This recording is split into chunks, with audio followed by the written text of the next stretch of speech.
I feel like you were the first guy that really started talking about what was going on behind those magical headsets. Well, yeah, they were magical headsets. Yeah. I said they were magical headsets because you put them on and everything you accomplished over the course of the last 15 years just disappears. There was a girl named a female wrestler, Layla. Remember Layla? Yeah, sure, Layla sure. L?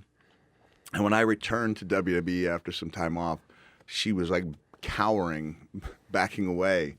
She was terrified of me. Why? And she would say that I was like the meanest person she'd ever seen. Fair.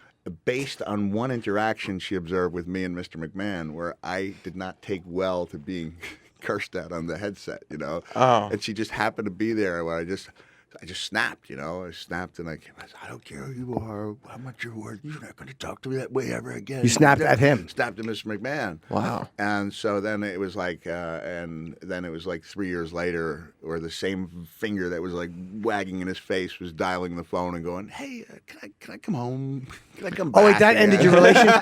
Did that end your relationship for a little while? Yeah, I left for 3 years. Okay, and how was Same finger, huh? how was no? It's probably one over actually. one of the fingers. How was Mr. McMahon when you called Mr. McMahon? See how crazy that sounds? In truth, I actually had been a year and a half since we'd spoken, and I got a message on the phone, and he was like, "Yeah, I know you don't like me, but I know you love this company." There was a time when people were bad mouthing the company. He wanted me to weigh in on my feelings, and I called him back, and I went, "Hello, Vince," and he goes, "Hi, Mick." I said, "I like you." Like I do, deep down. Sure. I like him. You didn't But like being spoken to, though? I didn't like that job. It wasn't the right job for me. Like I was a pat in the back guy, not a kick in the butt guy. Sure. And I didn't deal well with that. But that's and I don't know. I've talked to other broadcasters, and no one else goes through that. But he's just he cares so much about every aspect of the product. That. Because in my mind, like you're not calling what you see in the ring, you're calling what you see on the monitor. Like you've got to get into that role where everything you see there becomes real, And it's similar, like when I'm segueing into my new book, Saint Mick. Right, it's a great book. Yes. When I have a visit and I'm not talking so much about the long lines, but like a hospital visit or something where you have some time with a child, like. You get into that character to the point where you feel like you're the guy, and that's the biggest. Because they want the character, the kids. The kids, yeah. I mean, the kids most of the time they go. I mean, you see it in every movie. Like, all right, I know you work for him. Like in Home Alone. Like I know how it works. I know it works. So the highest form of flattery. And this is when I started volunteering for a group called Christmas Magic. They called me in.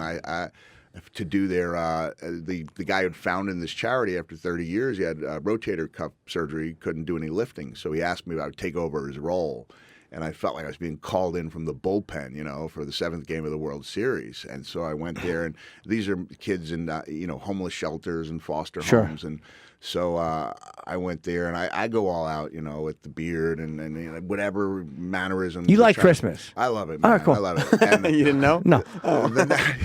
You did not know? I did not. I thought there were snow cones on your shirt. I didn't realize there were little Santa heads upside down. When I came back a couple of days later for another event, the social workers going, "Do you know what the children were saying on the bus?" And I said, "No, what?" They were going, "That was the real Santa." And it was like the greatest compliment, that's the biggest compliment. So, like going back, but that's like, you're with that child, you're telling these stories that that you've come up with. You're trying to make this best experience. If somebody's in your headphone yelling at you, taking you out of that world, it would be really difficult.